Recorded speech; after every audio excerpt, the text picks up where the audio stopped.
George Kilpatrick, Inspiration for the Nation, celebrating people we feel good about. Pleased to be joined by Nicole Watts, CEO of Hope Print. And through my other work in the community, I was able to do a little work with the young people at Hope Print. But for those that don't know, Nicole, what is Hope Print and what are the services that you provide? Yes, so Hope Print is a Syracuse-based not-for-profit, and our mission is to unify diverse communities, rich in culture and connectedness to prosper in place.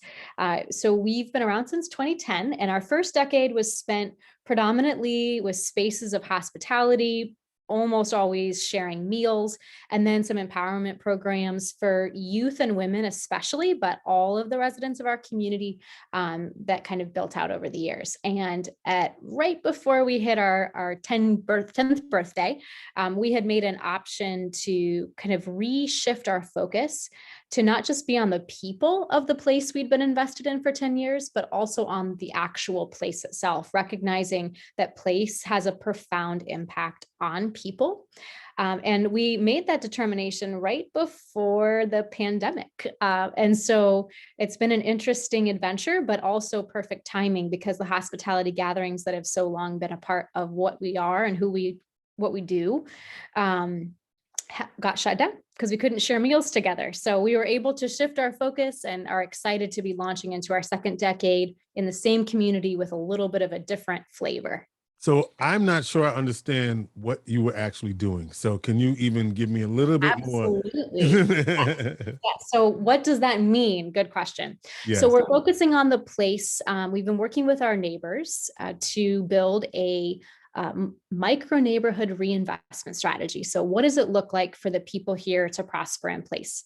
And so actually coming out very soon, by the end of 2021 will be the strategy document that then outlines 3 focus areas on right-sized housing, multimodal mobility, so how people move in to and from the community, and business development as resource access. So what does it look like for us to address equity and resource access and employment issues through business development? So we're going to be focusing our energy moving forward ever increasingly on those 3 key areas, doing advocacy, development, incubators, fellowships, any number of different ways that we can instigate that kind of development locally in our community. You know, when I think of Hope Print, though, I think how do you come up with an idea that we're going to do sort of like hospitality and focus on people in a neighborhood? Like, it just seems to me, I'm just fascinated about how you even came up with that. Yeah. So it really just started because I became friends with a number of the resettling refugee families who call the North Side home. And so I was living in the suburbs at the time and coming in and out, and they are who modeled hospitality to me. So many of our new American families come from very hospitable places where it would be unimaginable for you or I to show up in their neighborhood on their street and them not invite you over for dinner as a newcomer. And so that's what they were naturally doing with me. And I wanted to begin reciprocating it. And so moved into the community just to have a house that could actually be in proximity for me to be able to return the favor.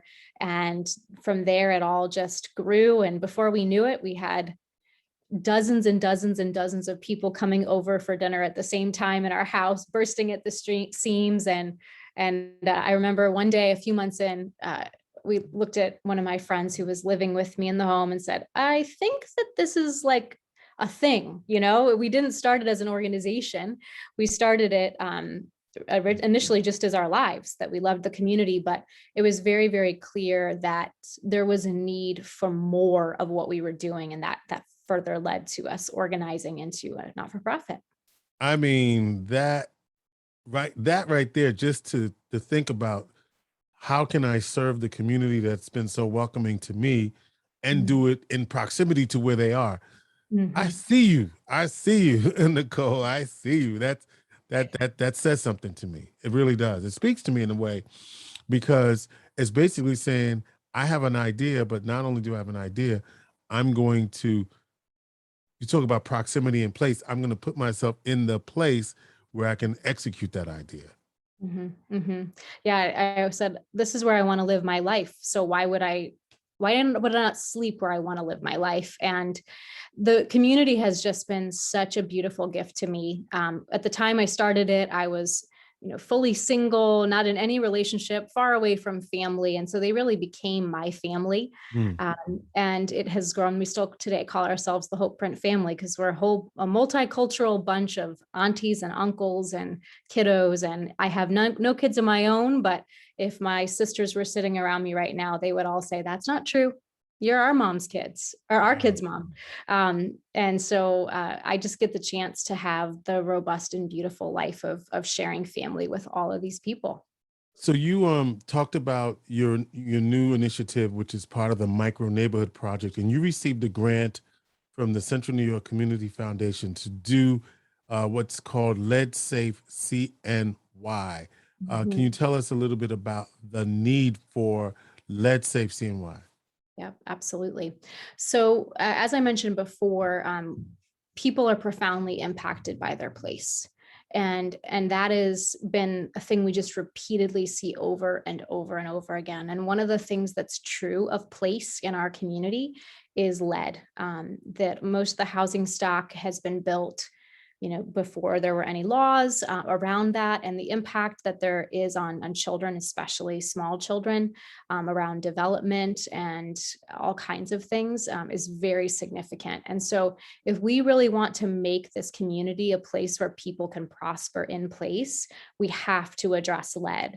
And so our partnership with the Community Foundation is around some houses that we're doing. So in the midst of our efforts, where one of our focus areas is right-sized housing, and included in that has to be addressing the lead issue. So they're partnering together with us. We're on our first house of hopefully many, of taking on some of the most dilapidated land bank houses that have been sitting vacant for a long time and turning them around through rehabs to be able to be homeowner occupied by neighborhood residents and be a safe place for kids to live, including removing the lead.